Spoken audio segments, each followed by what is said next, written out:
if they didn't get the product, would they still keep the subscription? Yep. And if the answer is yes, you've got a very powerful offering, a very compelling offering. Hey everybody, Chris George, welcome back to our SUBTA Friday Live. I've got Jay Myers on. I'm sure many of you know Jay, leader in the subscription space, co-founder of Bold Commerce. Jay, thank you so much for being on with me today on Friday. It's an honor, man. Thanks for having me. Of course. You're always a huge help. And for anybody that doesn't know Jay at Bold, one, they're huge supporters of SUBTA.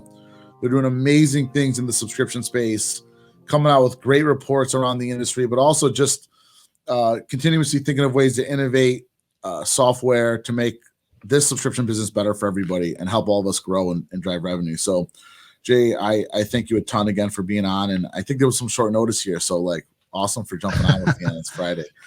5 minutes and I'm on, buddy. Yeah, I appreciate it. Yeah. So I know we're going to talk about a lot of different things today.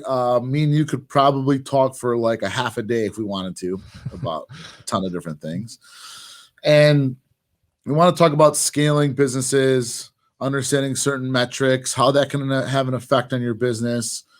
And I know that in your report, I mean, there's a plethora of knowledge in there, but we're going to try to pull out some bits and pieces here to just kind of go over and give some good feedback to everybody. So one of the first things you talked about in that report, and I've got the data point here, but it was 42% of subscription programs that have been active for 2 years or more are reporting the lowest range of voluntary churn, anywhere from 1% to 5%.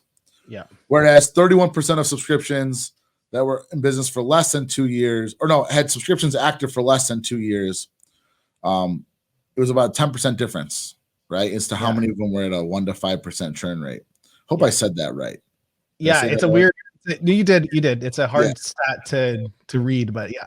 So the churn is lower on those that have been around for more than 2 years, right? So why would you think that might be happening? Is it by category? Let's talk about that a little bit. Yeah, I guess, first of all, there's one main thing is that I pull from that stat is don't give up. First of all, like a lot of people they start subscriptions and then after 6 months or a year it's not working. It takes a while to get the subscription train moving. Subscriptions are an interesting thing because the number one source for most subscription brands of sales is referred by friend. And so that doesn't start on day one. Like you don't get referred by friends when you don't have subscriptions, but when you have, it's a bit of a snowball effect. The more you get, the more people can refer. So like the first thing I would take from that is stick with it. Don't worry too soon if they aren't growing as fast as you think. The second thing I think that reason why this is true, and just to, I guess, take a little bit of a step back, this report was done. I mean, I think it was about 800 active subscription brands that filled out a big long survey and got all the data from. And then we looked at, we've got around 20,000 brands using our app, so we could look at data and then qualitative data from merchants as well too. I think stores that have been doing subscriptions for a longer time understand what the customer is actually buying, and they understand how to sell like a subscription company versus a one-time company. And I think there's a couple of things we'll probably get to, so I don't want to get too far ahead, but early on, that's one of the mistakes a lot of brands make is they just kind of like add a subscription option and they don't make the mental shift that no, I'm a membership company. And everything changes. Your communication changes, your messaging, your email follow up, your customer support. Like you got to call them members, not customers, right. Stuff like that. So yeah, the experience changes dramatically. Yeah. And you start to understand that after a couple of years, and I guess your churn goes down because of it. Yeah. But is it though that like some of like subscriptions that have active subscribers that have been members for more than 2 years also could be the product, right? Like could be a depleting replenishable product or more likely to have a lower churn, could be streaming, right? Is that kind of play a factor in the churn rate? Oh, big time. Yeah. There's a cliff. If you get past a threshold, I mean, like we see it with our merchants, like using, like they're subscribing to Bold products. there is very high churn in the beginning, but then when they get past a period, they're a committed customer. 100%. And then something you said interesting about the refer a friend. It's like essentially like building a tribe almost, right? Of like customers that end up becoming big supporters of you, and the more they talk about you, and that takes time, like you said, it's like a snowball effect. It starts really small, as you get bigger. That makes a lot of sense. I have here talk about some key metrics in the space, and I learned a new one today that you taught me before we jumped on live. We got metrics like CAC, customer acquisition cost, average order value, and this new one, which is ARPU, ARPU. For those that maybe never heard that one, what is that acronym? Average revenue per user, or average revenue per subscriber, per member, whatever your customer is. It's just in the software industry we refer to as ARPU. So. And how critical are these metrics, you think, for the business to understand? You know, what's interesting. One of the data points that came from this report was there was one question that said, I think it was like a scale of 1 to 10, asking the merchant, how comfortable are you with data? How well do you feel you know your data? And so people would rate themselves like 2 or 8 or 10. And then there was another question somewhere else on the survey that had to do with growth and churn. Like there was like 100 questions. And then like the real valuable insights from this report was looking at multiple questions and then comparing. So then we compared people that rated themselves higher on understanding data. And then we looked at growth rates, and we just created a pivot table and looked at, okay, do people who understand data grow more or less, right? They were seeing grow more, right? Yeah, they were seeing 10% more growth than month over month than people that didn't understand their data. Like that one difference. Understanding data just allows you to make better decisions. That's what it comes down to. Yeah, I think what's really important too, and something I learned in a conversation I had about a week ago, is not just knowing the data, but also make sure you have the right data, right? Because if you calculate LTV wrong, it could have a huge impact on the business, or your customer acquisition costs wrong. So, right now in 2021, technology's made it easier than ever to have really good data. Yeah. So it's no excuse not to use it to make decisions. It's no more like 10 years ago when we were going off our guts. We're like, oh, I think this should work, or right. Like the data's there now, and everybody needs to use it to make better decisions for sure. And the key is like revenue and growth is not good data, because revenue and growth hides problems, and you can be growing and not know that there is massive churn problems, massive LTV, like your customer acquisition cost, your LTV might not make sense, but you're growing, and that will hide problems. And a lot of brands, they don't know they have a problem until like year 3, year 4, when the growth slows down a bit. So, I just like, sometimes people like say like the ultimate metric is revenue. Like that's important, but dig underneath that. Revenue can actually hide problems. So makes a lot of sense. So we talk about full stack brands and brands that offer multiple different suites in terms of subscriptions and them having lower churn. Yeah. Let's talk about that a little bit and what you've seen. Yeah, this is really interesting to me. This is a little while ago, we there's really like 3 types of subscription brands, I guess, like what people would categorize themselves as. This is high level. There's curation, replenishment, and access. And then there's different forms of all of that, of course. Curation being your typical example of that is like box of the month or something that is curated. Then replenishment, that one's obvious. That's like the same thing over and over. That's the same shampoo every month. Access is not even necessarily a product, but it's access to content on the site or access to exclusivity or something. And people used to always see themselves as like one of the 3. And this was about a year ago. I can't remember, maybe 2 years now. We did a kind of a deep dive on all of the brands using Bold subscriptions, and we pulled out like the top, can't remember what it was, a couple hundred most successful ones. And we tried to look at like, what are they doing differently than the other ones? And we had all of these, we had this big spreadsheet, and we had all of these like categories, like their vertical, what they were doing, what they were selling, when they launched, were they offering discounts, what category of subscription, curation, etc. But we actually noticed is the ones that were doing the best had an aspect of all three types in it, right? So I think the biggest, this comes up all the time, is try to always have an aspect of curation, replenishment, and access in your subscription offering.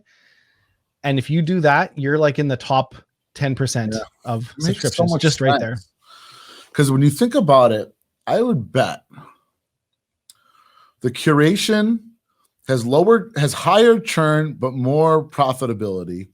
The replenishment's lower churn, less profitability, but like, again, they're staying on for longer. Yeah. And then the access, in a lot of cases, probably good profitability. But like, again, you're giving all three. It's like almost diversifying your portfolio. Like sitting here kind of when I'm thinking about the gentleman's box, we were curation, right? Yeah. But what we should have also, and we talked about this, but we could have easily launched like a cologne brand that was every 2 months a new bottle got delivered. Yeah. Right. And then maybe we gave them access to, I don't know, like whether it was discounts at certain stores or everything in the stores at a discount or content. We could have diversified. I bet you that would have changed a lot. Yeah, well, it solidifies the value proposition to the merchant. So like at any given point, one of those things isn't going to be valuable to the customer anymore. Like, or for a period, like if they get a couple boxes of something building up in their shelf, then subscription fatigue, like then they might want to cancel. But if they have access to content, maybe because they're a member, they're getting 10% off everything else on the website. Once a month, they get some special offer. They get, a Zoom call with the founder, exclusive access. Like that still holds value. And I have often challenged brands I say, like, take out the product of your subscription and what else is your customer getting? Yeah. If they didn't get the product, would they still keep the subscription? Yep. And if the answer is yes, you've got a very powerful offering, a very compelling offering that's going to be very sticky, even when there's subscription fatigue in those boxes. Everybody should do that exercise. Everybody listening, watching this should think about that. You're absolutely right. Because if you do accomplish that, you're really a recipe for success. Yep. I'm going to jump to 1 second section here, because let's talk about how loyalty programs come into play on that, because it kind of coincides. It's kind of an offering and get points that increases churn or lowers churn. Tell me more about that and what you're seeing. Yeah, I think I have the actual data point. 57% of brands that offer loyalty programs have an average customer lifetime of a year or more. Yeah, while only it was 35% without have the same value. It's almost double. Well, not double, but up there. Yeah, it's huge. It is huge. I think, whenever we see these data, then we obviously the one in Referral is have a loyalty program, but I always kind of try to think why is it that it's that? Well, it's loyalty programs, gosh, sometimes I feel it's like a thing of the past, but maybe not. Tell me who's doing that really well. Can you think of any? There's okay. So I think it's actually not the points. I think it's the referral aspect of it. So this is something I've been thinking a lot about lately. Referrals, referred by friend, is one of the number one drivers of traffic for subscriptions. It's not for one-time products. For one-time products, it's social media, it's advertising through various channels, it's AdWords, but for subscriptions, it's referred by friend. There's a viral coefficient, and I if you grow something, I think it's if every user adds 1.6 users to a platform, it's a viral product. I don't know what the exact coefficients, but there's been papers written on this, and below that, the Facebook hit that viral coefficient. And I look at things like Clubhouse, and it's they're smart. They give you 5 invites when you sign up. You have to use those invites. So you're going to think strategically, who am I going to give these invite to? I gave you an invite, Chris, and I knew you would use it. And I actually was every other person I gave an invite to, I'm okay, are they going to actually use it? And I gave it to 5 people, and all 5 use it. And if every user of Clubhouse does that, they're going to grow viral. That's the definition of it. What if that same principle happened with subscription brands. Like if you subscribe and I get 3 invites with a really compelling offer, like the first month entirely free or something crazy like that, I'm going to be very strategic who I give it to. And I'm going to want to make sure they use it. And then those users will be the same as well too. And typically loyalty programs have a referral tool. So like there's earning points when you buy stuff, but they usually all have refer a friend for points. But if you can refer a friend, they get a discount, you get a reward. Like you can create this. You're making me feel like we got to double down. Brands have to double down on the refer a friend. Man, I think I know one of the questions you're going to ask about the data is what's the key metric to track? Yeah. And I mean, I'll just say it now. Like up until a couple months ago, I would have said like LTV, track churn, track customer acquisition costs, track lifetime value, I am now telling brands to survey their customers, whether that's when they buy it, after, and track the sources of purchases. And if 50% or more of that traffic isn't referred by friend, then fix it. Like implement a better program. And I think it's probably, people probably think it's harder to scale. Like nobody, you know why? It's because like nobody in most of these brands is owning that. And you kind of need to, right? Because you want to build campaigns, you want to communicate correctly. I think the offering has to like what you don't want is, Jay, I'll give you $20 if you refer a friend, and Chris doesn't get anything, right? Because then, like, see me, like, I'm not gonna refer nobody because I'm embarrassed, like, oh, they think I'm trying to make $20 on them. Yeah. No, but I know. If it's Chris, refer a friend, they'll get 50% off their first month, and you'll get 50% off your next month. Now we're talking. Big time, yeah. And that's what you have to do. I'm gonna. I was just talking with someone the other day. I'm going to write a blog post on this one day. I think I'm going to call it the subscription death curve. And what happens with a lot of subscription brands is they start off, they go great, they go up, plateau.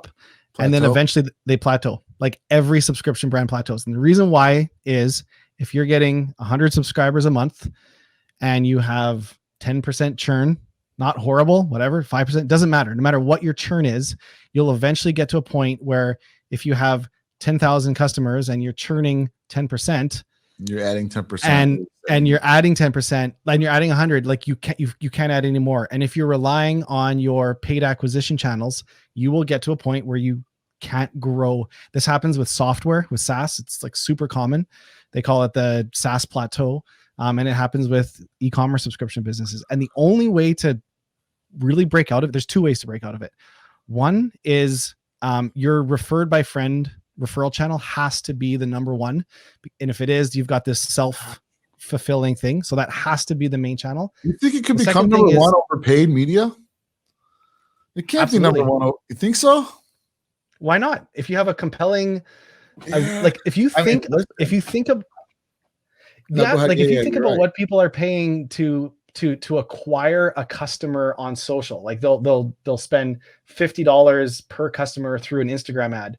If you just reframed that, and if you were allowed to give each of your friends $50, like a free month, instead of like that, it would be a very compelling offer. Like if I'm subscribed to something and I can give you this $50 off, like 2 months free, like for some reason, a lot of subscription brands don't want to give a free month worth $40, but they'll pay $40. They'll pay $40 to Instagram. Yeah, because there might be the lower quality consumer. The LTV could be less on those ones, right? They want to get their free box. So, right, there's the argument that the consumer that spends more on the first purchase has a higher LTV.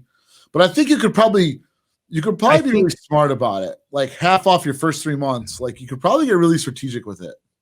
Totally. And I think it's if it's coming through a friend, I think it's different than if you just blast it on your website, like free first month. Like if it's a friend referring, they've probably talked about the product. The other way to kind of unflatten that curve is what you call negative churn. And negative churn is when you find ways to increase the value of existing subscribers. So it's not just adding new, it's how do you make the existing ones become more valuable, and that's upsells, cross sells, better. Like, are there different tiers? Can they opt into, so they subscribed to Gentleman's Box or whatever it is. Now, is there a mass exclusive group they can join and pay more? Can they now join the premium one? Can they, whatever it is, annual? Right. So, did you see the session I had with Alessandra from Ipsy? No, I didn't. So I want to say this again because I think it's so genius. So this increases LTV tremendously and helps decrease churn, but they use predictive analysis to identify that this specific demographic is more than likely going to churn next month. So they offer them a deal for an annual the month prior. They just got them to sign up for a year more. Yeah. Nice. It's genius, right? Like LTV just went way up. They just added 12 months to the lifetime value. Even if you discount it, like you said, it's always cheaper to retain than to get a new one. And customers that are subscribed for more than a year are less likely to churn as well too, because they're absorbing the value. It's kind of like win-win. I'm a big fan of annual subscriptions at a discount. Yep. You're for right. For a lot of reasons. Yeah, and that's what they're doing. And even if you gave like a little bit better, like even if it's normally 10%, but you gave them 20 to stay on free, like that acquisition cost is still less than what they're probably paying through media. Yeah. So that's why you're seeing loyalties work, because of the referral friend. So that's what that's the lesson for this one today. I love it. Like, you need to double down on referral friend. I would challenge any brand that has over 50% of their traffic, even 30% or more, like coming by referred by friend. I would struggle to find one that isn't a healthy subscription business. It's just not. God, Jay. So you know what? Just like you see a bunch of brands, I see a ton too, right? Like whether I'm consulting them or just jumping on and helping or doing it. I bet you that they're like less than 5% of them are refer a friend is their acquisition for most of these companies. And they probably don't even have a mechanism for it too. Like I have referred so many people to subscriptions that I subscribe to, and there isn't any like way to do it. Like I send them a link or I send them, But so the subscription brands aren't engaging you to get you to refer somebody. There are some that are doing it well, but it's very few and far between. What's a good plugin for it? There's a lot. Like most of the loyalty programs all have it. They just don't leverage it. I mean, there's like Talkable, Referral Candy. Like we have a loyalty app that does it. There's like Swell does it, Loyalty Lion. I remember them. Smile.io. Like there's Smile.io. Yes. They all have an aspect of it. I can't say, don't quote me on whether they all work with a subscription offering. But no, that's great. Wow. Well, look, Jay, that was amazing. I know we didn't get through everything, but I think that the most important thing we got out of this was the referral program. And I think everybody listening, Jay's right. I think that you guys need to double down on that. He's right that people are spending, for a $49 box, they're spending $100 to acquire a customer. Get creative with that.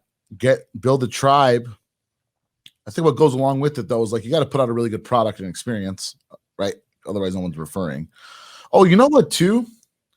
So did I ever tell you about the survey thing I do where it's like the smiley face, the meh face, and the sad face? Right. So if somebody clicks like the average face and the sad, it goes to customer service right away. Well, if they click the smiley face, immediately we should remind them about some referral program because these are promoters of your business.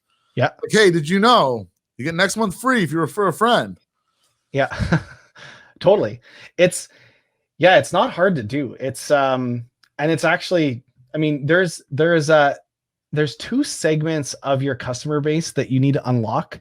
There's your ultra fans, and those are like 20 to 25% of your customers are always willing to pay more if you give them the ability to.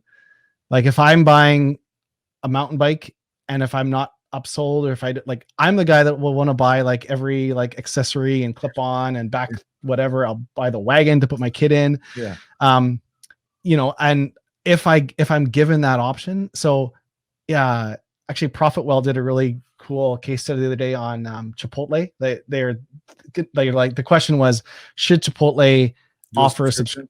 Yeah. Did you read the case study? I didn't read it, but I knew they were talking about, I know Patrick really well over there. I know. Yeah. So what they say? Well, they obviously said yes, but one of the things that was interesting was like the average burrito is like $10. And so like you'd think if you got a burrito every day, that's $300. Like a subscription shouldn't be more than $300. Yeah. But they surveyed a whole bunch of Chipotle customers, and like 20%, I can't remember the exact number, were willing to pay $500 for a subscription if that also meant that there would be a separate line in Chipotle, so they would never have to wait. They could go in and they wouldn't, like at lunch, apparently the lines, we're in Canada, so we don't have Chipotles up here, but I guess there's lineups around lunch. Swear to God. Yeah. So and there was like a couple other things, like some exclusive ingredients that they could What about add, like free fountain drinks or discounts off of a second meal? Is that all part of the program? You know? I don't know. Well, they haven't launched it. It was more like a hypothetical, like should they launch? And then 20% of how many people was in the survey? Do you know? I don't know. Dude, 500 a month's insane. It's a car payment. It is. And like, but there are super fans that I think a lot of brands are not, they don't have a way for them to put up their hand and say, I want to pay more. Like I want to pay more. Yeah. And then those super fans also want to refer friends, and they're like, I want to, but anyway, so give your super fans a way to pay more and a way to refer friends, and like they will. Yeah. You're 100% right. Jay, this was awesome. Always a pleasure. Again, thank you for all your support. If anybody has any questions, Daniel posted in the comments about Rave's Coffee's referral program, so everybody should check that out. Looks like they're doing some cool things. But I'm always on Fridays at 2:00 with another expert. I'll be back on Tuesday. No excuses. Jake, where can people see the report? Is that report out that you put out? Where can they get that? Yeah, actually just go to boldcommerce.com. Right now we have a header right across the top. You can just download it. Right, Amazing. It's free. Just download it right from the top of the homepage. Awesome. And I know that us and you guys in SUBTA, we have some things that we're working on for the future. Really excited about that partnership. And I will talk to you soon, Jay. Have a great weekend. Appreciate it so much. Yeah, you too. Have a good day.